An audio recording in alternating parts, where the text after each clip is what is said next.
बद्रीनाथ की कहानी एक आध्यात्मिक यात्रा है। बद्रीनाथ का परिचय। बद्रीनाथ धाम उत्तराखंड राज्य के चमोली जिले में स्थित है। ये 4 धामों में से एक प्रमुख तीर्थ है और इसे भूमि पर स्वर्ग भी कहा जाता है। यहाँ भगवान विष्णु के बद्रीनारायण रूप की पूजा होती है।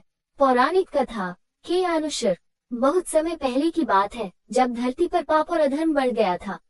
तब भगवान विष्णु ने मानव कल्याण के लिए हिमालय की गोद में तपस्या करने का निश्चय किया। वे नारद मुनि की प्रेरणा से अलकनंदा नदी के पास एक स्थान पर ध्यानमग्न हो गए।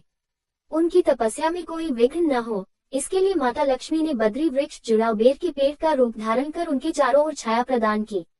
इसी कारण इस स्थान का नाम बद्रीनाथ पड़ा, बद्री वृक्षनाथ भगवान। जब भगवान विष्णु ने यहाँ वर्षों तक तपस्या पूरी की, तब ये स्थान दिव्य बन गया। तब से यहाँ हर साल लाखों श्रद्धालु दर्शन करने आते हैं। एक और लोकप्रिय कथा। एक अन्य कथा के अनुसार नर और नारायण ऋषि भगवान विष्णु के अवतार ने यहाँ तपस्या की थी। ये वही स्थान है जहाँ नर नारायण पर्वत हैं। कहते हैं कि जब उन्होंने कठोर तपस्या शुरू की, तब ब्रह्मा और अन्य देवताओं ने उन्हें दर्शन देकर आशीर्वाद दिया। मंदिर की विशेषता। बद्रीनाथ मंदिर 10,000 फीट की ऊंचाई पर स्थित है। मुख्य मूर्ति काले पत्थर शालिग्राम की बनी हुई है। मंदिर गर्मियों में ही खुलता है, अप्रैल मई से नवंबर तक। इसे आदि शंकराचार्य ने 8वीं सदी में पुनः स्थापित किया था।